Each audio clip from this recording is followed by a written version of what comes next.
It's become a regular thing now. Rafael Leao on the bench once again.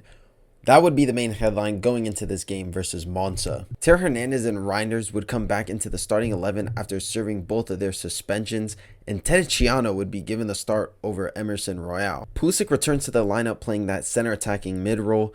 Okafor of course starts over Leao, and Chukwueze starting to get more consistent playing time at that right wing spot. Early on, 7 minutes in, Monza would actually take the lead, but it is chopped off from VAR due to a foul in the build-up. Me personally, I don't think that it's a foul, but I think it's the same conversation of how we concede goals, with a lack of defensive awareness, leaving players wide open in the middle of the box. I'm just hoping that sooner rather than later, Gabia comes back into this lineup, and Monza keep the pressure coming, with chances being created from Daniel Maldini literally dropping our defenders, but luckily for us, he hits the post, but it could have very well been 2-0 if decisions didn't go our way. And Maignan coming up big in this half, making loads of crucial saves to keep it level at 0-0.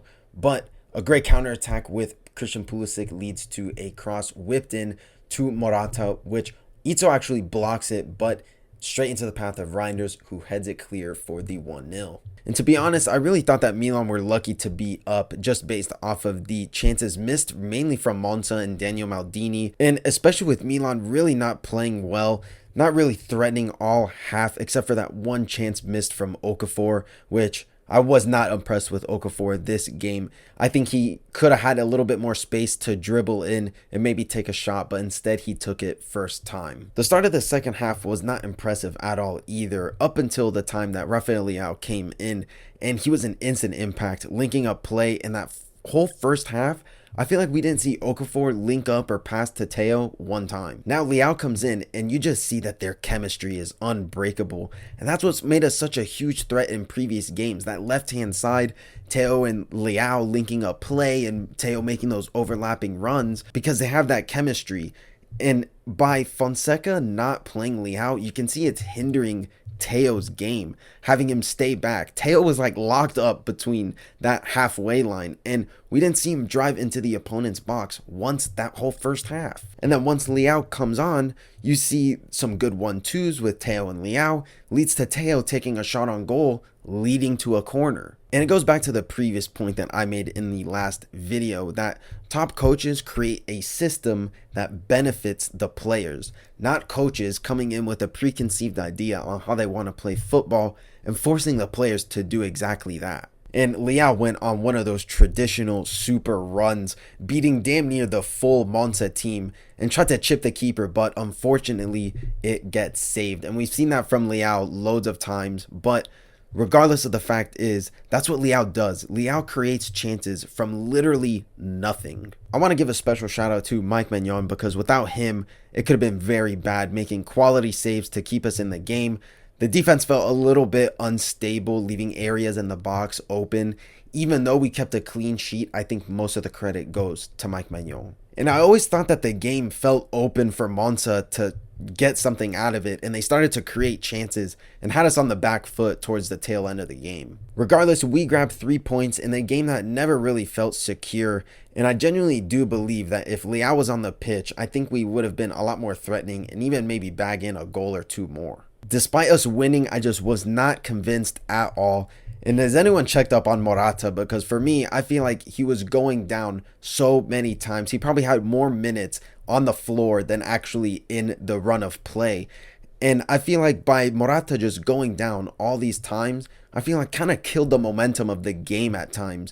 And it was very frustrating, especially because we know that Morata is that type of player to stay up and be aggressive. So to see him doing this today was a little frustrating. So let's go to tops and flops. Top for me, I'm going to say Mike Maignan for the reasons that I said earlier. He kept us in the game, loads of saves, and he was a true presence in this match. And he was definitely flexing how important he is to this team. So Mike Maignan, I tip my hat to you, and you're the top of the match. Flop for me, I'm going to say Okafor. Last week, he was top 2 flops, but this week it was between him and Morata, but at least Morata was linking up play with Teo Hernandez. For me, Okafor was absent, and he missed that golden chance early on to take the lead, and I feel like he was just super isolated on that left-hand side, not doing much.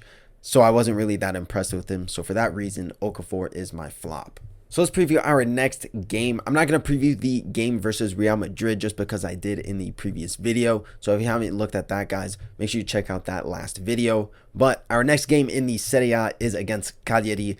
Currently, Cagliari are in 16th place, similar to Monza. And to be honest, guys, I really wasn't convinced this game versus Monza. I feel like defensively, even though we kept a clean sheet, I felt like we were just leaking in all areas.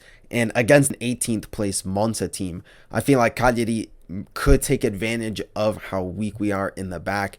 And to be completely honest, guys, even though it's 16th place Cagliari, I think we're going to struggle in this one just because this team fails to show that they have an identity.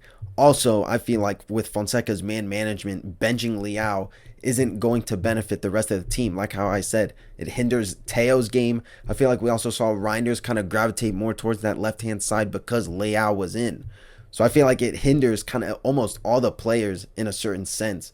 So I feel like if Leao is also benched for this game, I think we're going to struggle in this one, guys. So I think we're going to win still, but by the slightest of margins. I think it's going to be a 1-0 once again. I think that'll do it for this episode, guys. Thank you so much for tuning in. Let me know what you guys think in the comment section below. Get involved. What do you guys think about Fonseca's choices? Do you think that he made the right ones?